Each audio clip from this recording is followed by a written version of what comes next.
अवतल गोलीय पृष्ठ से अपवर्तन। तो ये होता क्या चीज है, तो डायग्राम पहले समझना और अच्छे तरीके से।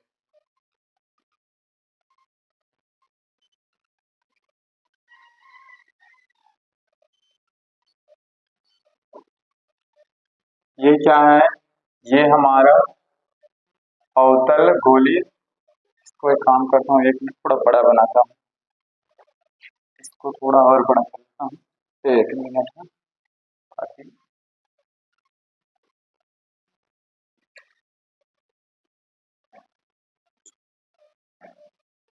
ये तैयार हो गया हमारा अवतल गोलीय पृष्ठ। ठीक है भाई, ये क्या है, हमारा अवतल गोलीय पृष्ठ है, दिखाई दे रहे हैं ना सबको। चलो अब ध्यान से देखना, ये हमारा एक अवतल गोलीय पृष्ठ है और यहाँ पर होता है आपका वक्रता केंद्र, जिसको हम किससे प्रदर्शित करते हैं, सी से। तो इस वक्रता केंद्र से इस अवतल गोलीय पृष्ठ के पृष्ठ पर क्या करेंगे, एक अभिलंब डालेंगे।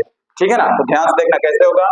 यहाँ आपका वक्रता केंद्र होता है और वक्रता केंद्र से इस अवतल गोलीय पृष्ठ पर, इस पर क्या डालेंगे, एक लंब डालेंगे। चाहो तो तुम उसे डैश डैश से प्रदर्शित कर सकते हो या तो फिर उसे सॉलिड लाइन से प्रदर्शित कर सकते हो, आपकी इच्छा। ठीक है ना भाई, इस तरीके से। तो जहां पर ये काटेगा, ये अभिलंब जहां पर काटेगा, जैसे यहाँ काट रहा है ये पृष्ठ को, ठीक है ना भाई, तो इसको हम नाम दे देंगे एम। ये ठीक है, समझ में आ रहा है ना, क्लियर है यहाँ तक। अब ध्यान से देखना, अब ये हमारा मुख्य अक्ष है, तो मुख्य अक्ष पर मान लेते हैं कि यहाँ पर कोई वस्तु है जिसको हम नाम देंगे ओ। ठीक है, वस्तु को क्या नाम देंगे, ओ नाम देंगे।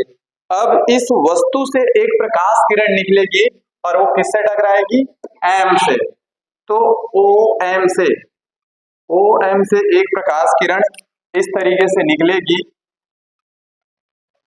ये ठीक है ना भाई, ये ओ एम से एक प्रकाश किरण निकला और बिंदु एम से टकराया, और टकराने के बाद ये आपका क्या है, अभिलंब।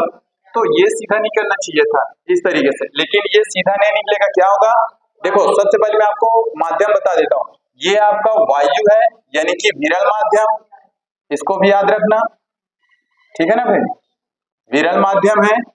और ये आपका म्यू अपवर्तनांक या बोल सकते हो कांच, ठीक है ना भाई, ये माध्यम है। और कौन सा माध्यम है, सघन। ठीक है ना भाई, ये जो आपको बना हुआ है अवतल गोलीय पृष्ठ, वो कैसा है, कांच का बना हुआ है। ठीक, और ये वायु में रखा हुआ है। तो विरल माध्यम से जब प्रकाश, ये देख लो, ये पूरा विरल माध्यम है, तो विरल माध्यम से प्रकाश जब सघन माध्यम में प्रवेश करता है तो अभिलंब की ओर झुक जाता है, तो ये सीधा ना जाएगा। तो कैसे होगा मालूम है, ये इस तरीके से इसकी ओर ऐसे झुक जाएगा, ऐसे सीधा नहीं जाएगा। आया समझ में, तो इसको हम नाम देंगे, इसको हम नाम दे देंगे एन। क्लियर है, तो प्रकाश किरण ओ एम बिंदु ओ पर क्या हुआ, आपतित हुआ और अपवर्तित होकर के एम एन दिशा में चली जाती है। इस तरीके से एम एन दिशा में चली गई। आ रहा है समझ में, नहीं आएगा तो बिल्कुल बताना, ध्यान से देखते रहना भाई। ठीक है ना, अब क्या होगा, अब यदि इस एन जो आगे गया प्रकाश किरण, अगर मैं उसको पीछे की ओर खींचूं इस तरीके से, ध्यान से देखना ऐसे, तो वो इस मुख्य अक्ष को यहां पर काटेगा, यहां पर काटेगा, उसको हम नाम देंगे आई। और ये क्या है, ये वस्तु का प्रतिबिंब है। समझ में आ रहा है ना भाई, जो यहां हम पीछे की ओर खींचेंगे, जहां पर ये मुख्य अक्ष को काटेगा, वहां वस्तु का प्रतिबिंब बनेगा, जिसे हम किससे प्रदर्शित करते हैं, आई से। क्लियर है, यहां तक क्लियर हो रहा है। चाहो तो तुम इसको भी नाम दे सकते हो, इसको एल। पहले अब बताओ यहां तक क्लियर हुआ कि नहीं हुआ। डायग्राम मेन है, जितना कर रहे हो उसको हूबहू एग्जैक्ट लिखना है। तो सबसे पहले क्या मानेंगे, इसको भी ना चाहो तो तुम नाम दे सकते हो ए पी बी। तो कैसे लिखेंगे, माना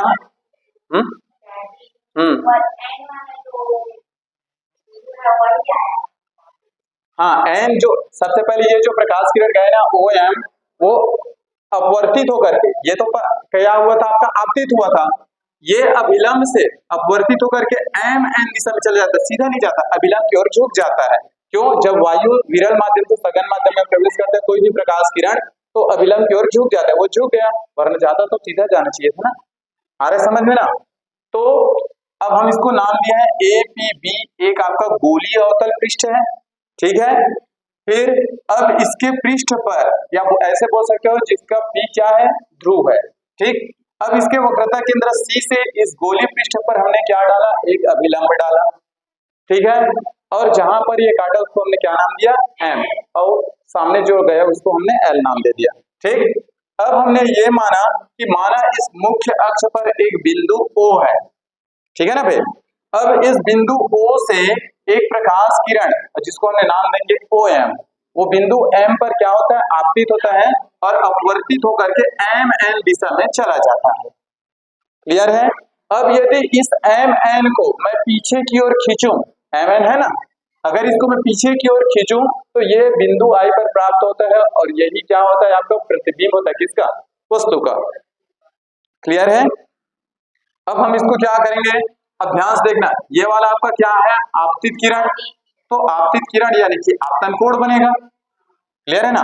और आपतन कोण को किससे प्रदर्शित करते हैं, I से। तो ये पूरा क्या है आपका, ये पूरा इतना, ये पूरा आपका क्या है, I, आपतन कोण। तो ये आपका क्या होगा, अपवर्तित है, तो अपवर्तन कोण, तो इसको किससे प्रदर्शित करते हैं, R से।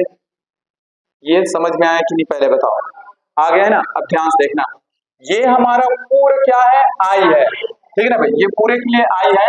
लेकिन आप इस तरीके से पढ़े होंगे, जब दो रेखाएं एक दूसरे को काटती है तो उनके आमने सामने का जो कोण होता है, ये दोनों और ये दोनों आपस में क्या होते हैं, बराबर होते हैं, शीर्षाभिमुख कोण बोलते हैं इसको, पढ़े हो ना। अब देखना यहाँ ध्यान से, एक चीज यहाँ पर होने वाले भाई, ये वाली लाइन को देखना और ये वाली लाइन को देखना, ठीक है ना भाई, ये वाला और ये वाला, ये तो पूरा I है, ये पूरा क्या है आपका I है। तो अगर ये R है तो ये वाला भी क्या होगा, R होगा। आया समझ में, किसे, शीर्षाभिमुख कोण से, इस तरीके से बना है। एक क्रॉस आपको ये दिख रहा है और एक क्रॉस आपको ये दिख रहा है, तो दोनों का, तो अगर ये आपका R है तो ये भी R होगा, किसकी वजह से, आपका शीर्षाभिमुख कोण की वजह से। आया समझ में, क्लियर है ना भाई। अब ध्यान से देखना, अब यहाँ पर कुछ ना कुछ कोण बन रहा है, यहाँ भी कोण बन रहा है, यहाँ भी कोण बन रहा है, यहाँ भी कोण बन रहा है, तो हम इसको मान लेंगे। तो माना कि यहाँ पर जो बन रहा है वो कोण क्या है, अल्फा, यहाँ पर जो कोण बनेगा वो क्या है, बीटा, और यहाँ पर जो कोण बनेगा वो क्या है, थीटा, इस तरीके से, ठीक है। अब ध्यान से देखना भाई, इधर आओ। अब यहाँ पर एक चीज का और यूज होगा, बहिष्कोण प्रमेय, अगर आप पढ़े होंगे तो पूरा 10th का मैथ्स का यूज हो रहा है, बहिष्कोण प्रमेय। तो ये बहिष्कोण प्रमेय होता क्या है, ये लगता है आपका इस तरीके से त्रिभुज में, और इधर ध्यान से देखो ये, तो ध्यान से देखना, ये वाला कोण और ये वाला कोण, जैसे मैं इसको मान रहा हूँ कि ये 20 डिग्री है और ये 30 डिग्री है, ठीक है ना। और आपको यहाँ कुछ दिया जाएगा कि इसका बहिष्कोण प्रमेय बताओ, यानी कि ये वाला कोण बताओ कितना होगा। तो ये वाला कोण क्या होगा, उसके जस्ट विपरीत इन दोनों कोणों का योग के बराबर होता है, तो 20 और 30 कितना होगा, 50। तो इसका बहिष्कोण प्रमेय कितना हो जाएगा, या मतलब बहिष्कोण कितना होगा, 50 होगा। तो ये होता है, याद रखना। और इसी को अगर मैं इधर भी करूं इस तरीके से, तो अगर मैं यहाँ पता करूंगा तो इन दोनों को जोड़ो तो ये इसके बराबर हो जाएगा। समझ में आ रहा है ना। तो दो विपरीत कोणों को जोड़ो तो वो आपका बहिष्कोण प्राप्त हो जाता है, इसको याद रखना, क्योंकि यहाँ ये लगने वाला है, इसमें एक ये OMC में लगेगा, तो ये बहिष्कोण प्रमेय है, समझ में आया। और एक बार इसमें लगेगा IMC में, 2 बार बहिष्कोण प्रमेय का यूज होगा, और हर बार बहिष्कोण कौन दिख रहा है, थीटा। समझ में आ रहा है ना। इसको मैं और अलग से बना के दिखाऊंगा जब हम इसका यूज करेंगे तब। तो पहले ये बताओ यहां तक समझ में आया कि नहीं आया। अब इसी को एग्जैक्ट हूबहू हमको क्या करना है, लिखना है। क्लियर है, ठीक है ना भाई।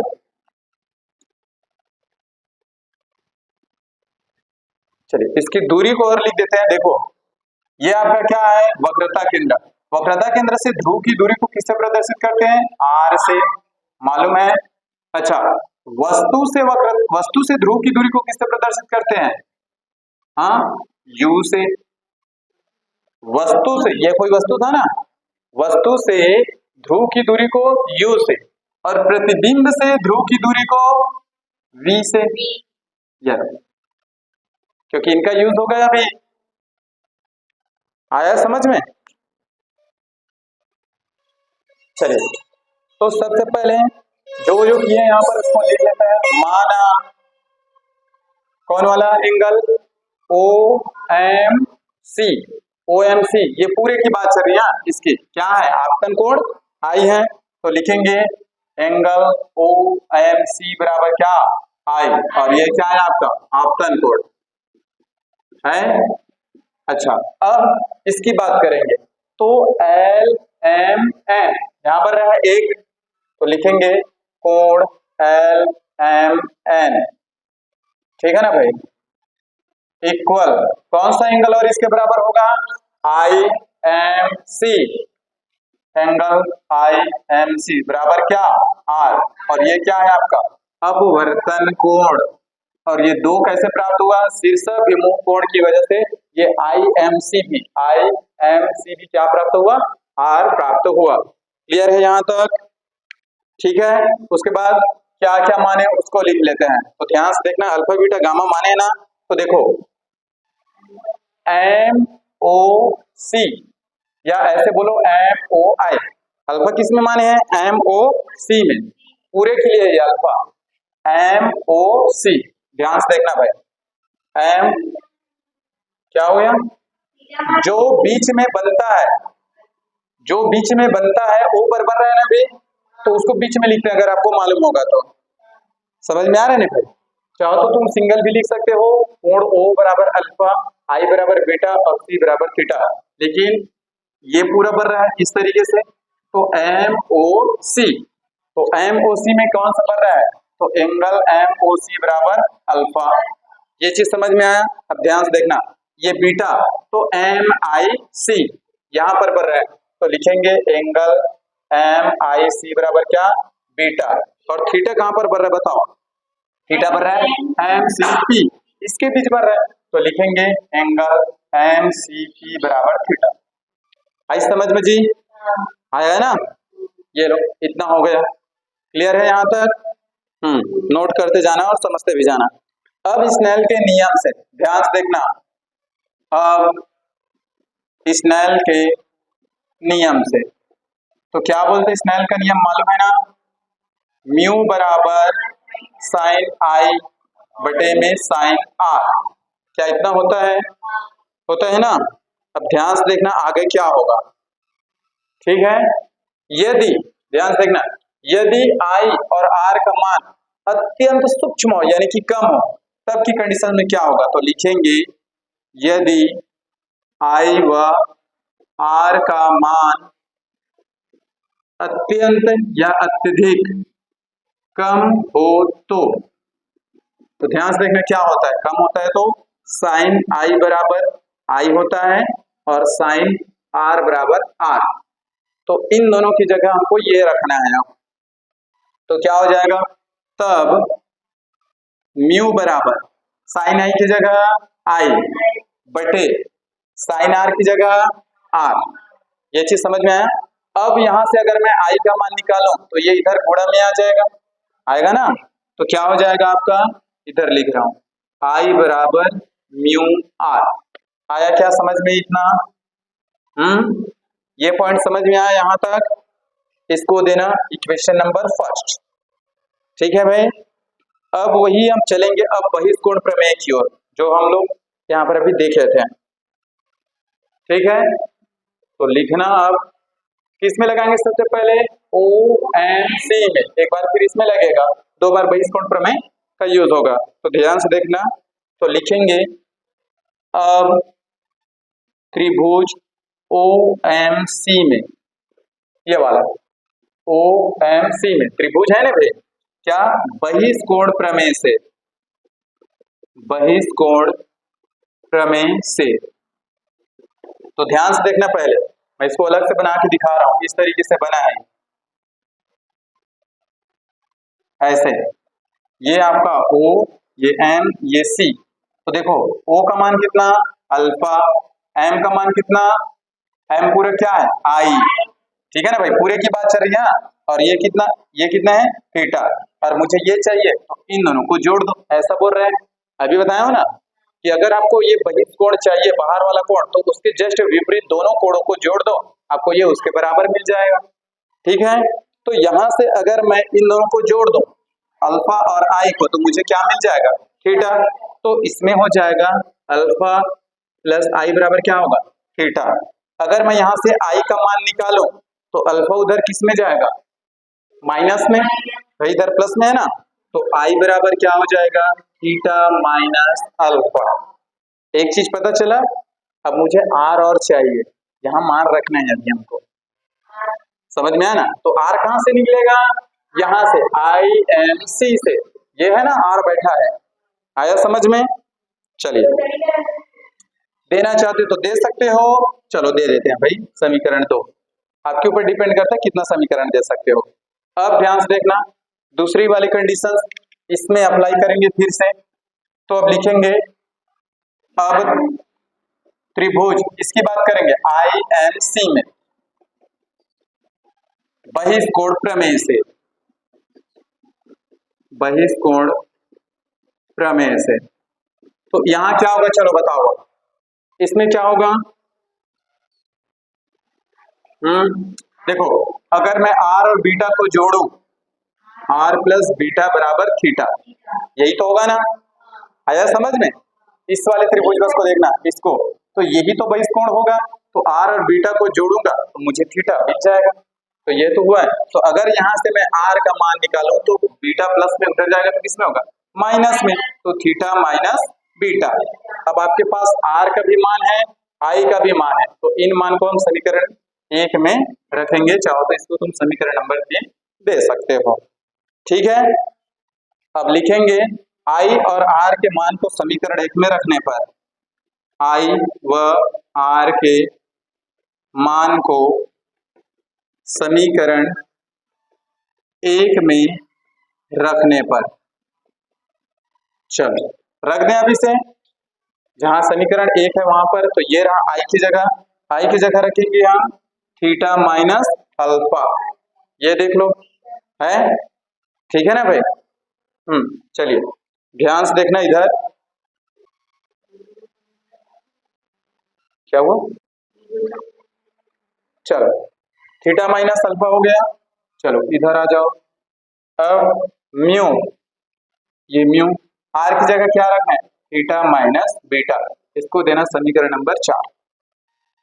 अब यहां से हम ना अल्फा का मान पता करेंगे, बीटा का मान पता करेंगे, थीटा का मान पता करेंगे, और ये सब क्या है अल्फा बीटा थीटा कोण है, एंगल है। तो आप लोग एक सूत्र पढ़े होंगे, कोण बराबर क्या होता है चाप बटे त्रिज्या, पढ़े हो ना, 10वीं में पढ़े हो ना, कोण बराबर होता है चाप बटे त्रिज्या। तो अब वहां पर तीनों का हम पहले वैल्यू निकालेंगे, उसके बाद फिर समीकरण 4 में रखेंगे। तो पहले हम सभी का मान निकाल लेते हैं,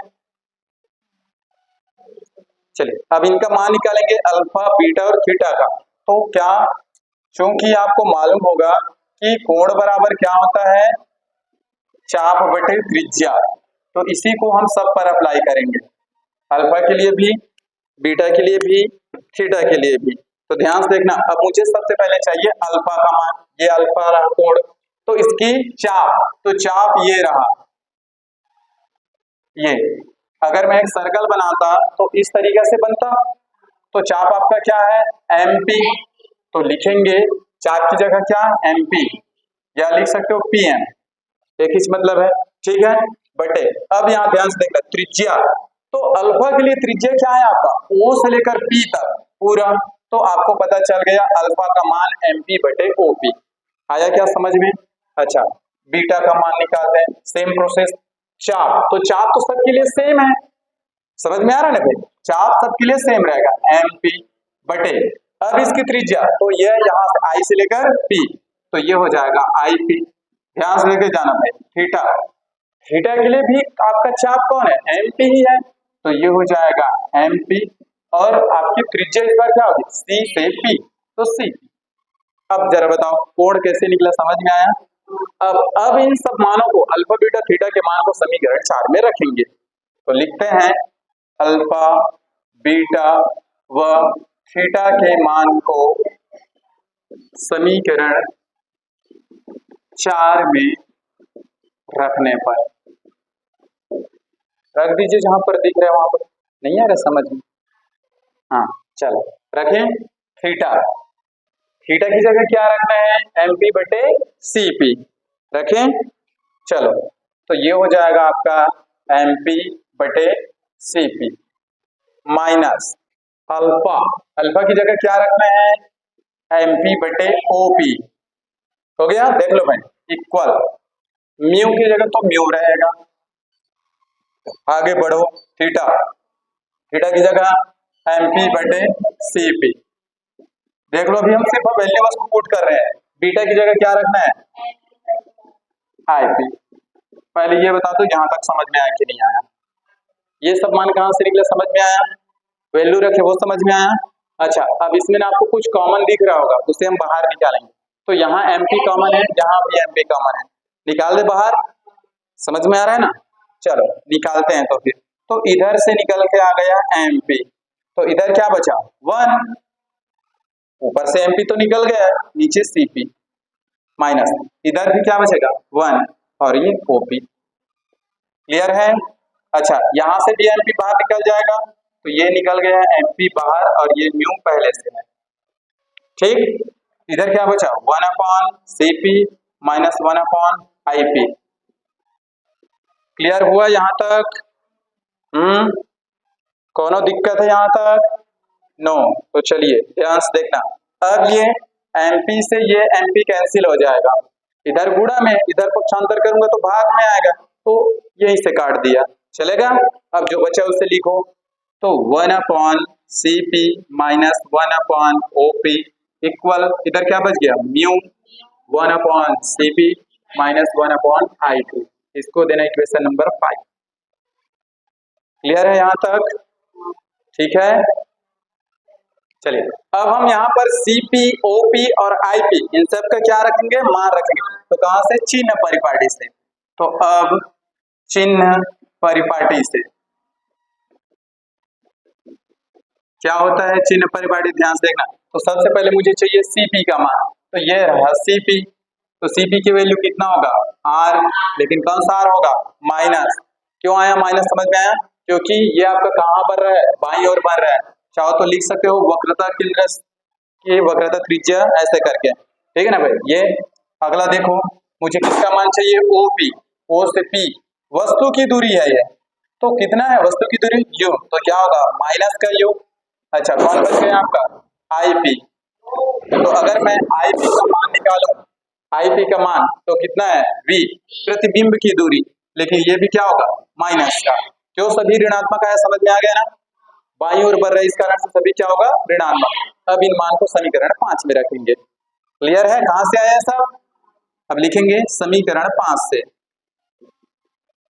तो रख दो जहां पर दिख रहा है वहां पर, तो 1 बटे सीपी की जगह क्या रखना है माइनस का आर, और ये माइनस, ठीक है ना भाई, ध्यान से देखना 1 अपॉन ओपी की जगह क्या रखना है माइनस का यू, ध्यान से देखना, हाँ इक्वल, ये म्यू अलग है, फिर 1 अपॉन सीपी की जगह क्या रखना है माइनस का आर, ठीक, माइनस आईपी की जगह क्या रखना है माइनस का वी। पहले ये बताओ इतना समझ में आया कि नहीं आया, सिर्फ मैं वैल्यू रखा हूं, अभी हल नहीं हुआ है। अब ध्यान से देखो करना क्या है, अब इधर देखो, पहले माइनस और माइनस का गुणा करूंगा तो क्या होगा प्लस, तो एक लाइन आगे ना बढ़ा के यही प्लस कर दो तो चलेगा क्या, चल जाएगा ना। देखो माइनस और माइनस का गुणा प्लस, तो ये माइनस और ये माइनस कितना हो जाएगा प्लस, सेम यहाँ पर भी होगा, ये माइनस और ये माइनस क्या हो जाएगा, आया क्या समझ में इतना, वरना एक लाइन और जाता भाई बस, तो यही होता अगले लाइन में, आया ना समझ में यहाँ तक। चलिए अब ध्यान से देखना, हाँ अगले लाइन में क्या होगा, वो जो आपका म्यू है इस म्यू का क्या करेंगे अंदर गुणा करेंगे, तो ध्यान से देखना ये कैसे बनेगा, तो ये हो जाएगा आपका माइनस का 1 अपॉन आर, चाहे इस माइनस को नीचे में लिखो ऊपर में लिखो बीच में लिखो सब है माइनस रहेगा, प्लस इधर क्या बच गया आपका 1 अपॉन यू, ठीक है। अब इस म्यू को अंदर ले जाओ, तो ये म्यू का गुणा करेंगे 1 के साथ, तो म्यू माइनस आर, म्यू बटे माइनस का आर। अच्छा आगे चलो, प्लस म्यू का 1 के साथ गुणा म्यू और बटे में भी। पहले ये बताओ ये चीज समझ में आया कि नहीं आया? देखो ये अपने जगह जस का तस है, देखो है प्लस का प्लस 1/u, ये पूरा ठीक है। इस म्यू का गुणा अंदर किए तो म्यू का 1 के साथ म्यू माइनस आर का माइनस आर, प्लस का प्लस म्यू का 1 के साथ गुणा म्यू, नीचे बी का बी। आया समझ में? चलो अब ध्यान से देखना, इधर बता रहा हूं।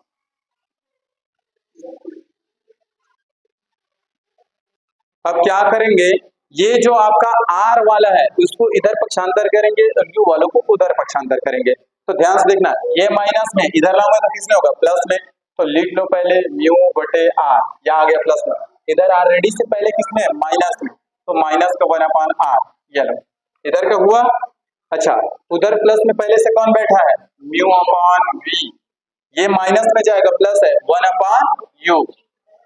कौनो दिक्कत हुआ नहीं ना? अब ध्यान से देखो, क्या यहाँ पर हर समान है? क्या हर समान होता है तो एक बार लिखते हैं। ऊपर क्या बचा? म्यू माइनस 1, और इधर mu upon B minus 1/u। एक व्यंजक आपका ये निकाल के आया, तो लिखेंगे इसको, देना है क्वेश्चन नंबर कौन सा? 6, ठीक है ना? अभी और जाएगा आगे, ध्यान से देखना, लिख लेना। अतः इस सूत्र को अवतल पृष्ठ का अपवर्तन सूत्र कहते हैं। अवतल पृष्ठ का अपवर्तन सूत्र कहते हैं। ये यहां तक आया, अभी और है आगे, ध्यान से देखना। अब मैं डायग्राम को मिटा रहा हूं, अब इसकी आवश्यकता नहीं है, ठीक। चलिए अब इस सूत्र को और देखना। अब इस सूत्र को और निम्न प्रकार से सिद्ध किया जा सकता है, निम्न प्रकार से सिद्ध किया जा सकता है। ध्यान से देखना कैसे होगा। तब समीकरण 6 में, तब समीकरण 6 में क्या रखना है? म्यू की जगह रखना है μ2 अपॉन μ1 रखने पर इतना रखेंगे, ठीक है। अब जहां समीकरण 6 में म्यू दिख रहा है वहां पर क्या रखेंगे? μ2 अपॉन μ1, इसको रखना है। तो ध्यान से देखो, तो ये रहा आपका म्यू, रखो उसके जगह μ2 बटे में μ1 माइनस का 1 हो गया, देख लो भाई। और नीचे में क्या है आपका? आर, क्लियर है? इक्वल, इधर आ जाओ, म्यू की जगह क्या रखना है? μ2 बटे में μ1 और बटे में क्या है आपका? v minus 1/u। आया क्या समझ में? पहले इतना बता दो, देख लो वैल्यूज को हमने क्या किया अभी? पुट किया, ठीक है ना भाई। म्यू की जगह क्या रखना है? μ2 अपॉन μ1 रखना है। तो जहां जहां म्यू था वहां वहां हमने μ2 अपॉन μ1 रख दिया भाई, ठीक है। अब देखना आगे क्या होगा। अब इसके दोनों ओर हम क्या करेंगे? μ1 का गुणा करने पर, ठीक है, तो लिखेंगे दोनों पक्ष में, अब दोनों पक्ष में μ1 का गुणा करने पर, दोनों ओर, एक साइड में, तो चलिए इसमें बस करना है।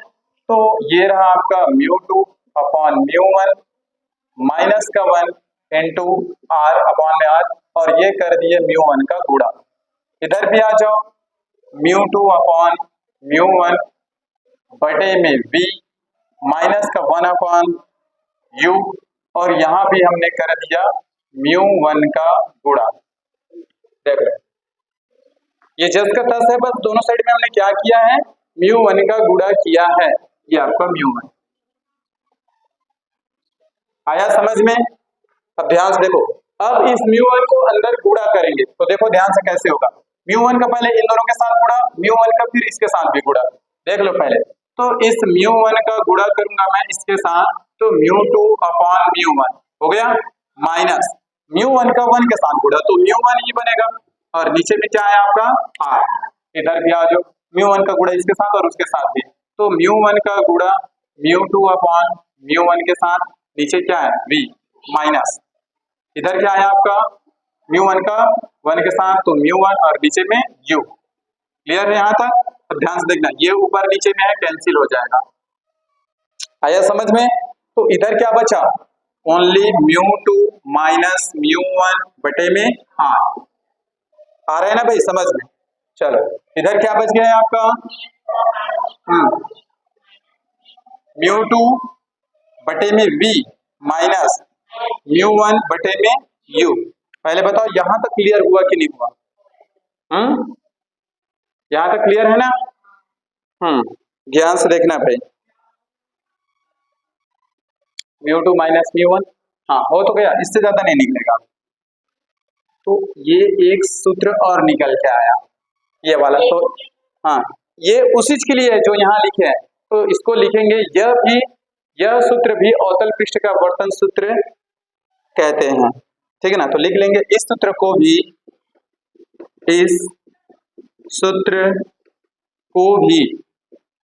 अवतल पृष्ठ का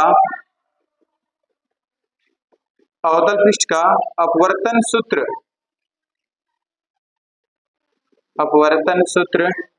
ठीक है ना कहते हैं। ये लीजिए, ये हो गया आपका पूरा कंप्लीट अवतल गोलीय पृष्ठ से अपवर्तन, ठीक है। सेम एग्जैक्ट इसी की तरह आपका बनेगा उत्तल गोलीय पृष्ठ से अपवर्तन, तो बस वहां डायग्राम चेंज रहेगा, कुछ इसके जो चिन्ह परिपाटी है उसमें चेंजेस रहेगा, लेकिन अंतिम में ये वाला सूत्र और ये वाला सूत्र बिल्कुल सेम निकल के आएगा। जो आपका समीकरण 6 है, चाहो तो इसको तुम समीकरण 7 दे सकते हो। क्लियर है? तो ये दोनों एग्जैक्ट सेम निकल के आएगा। करना भी वैसी 6 ऐसे भी लिखना है। अब इस सूत्र को और निम्न प्रकार से सिद्ध किया जा सकता है, उसमें भी ये करना है, म्यू बराबर μ2 अपॉन μ1 रखने पर करके। क्लियर है? बन जाएगा ना? तो बना के देखना। तो ये आपका कंप्लीट होता है अवतल गोलीय पृष्ठ से अपवर्तन, और हूबहू ऐसी कुछ चेंजेस रहेगा डायग्राम में और कुछ इसमें जो आपका डेरिवेशन करोगे उसमें, ठीक।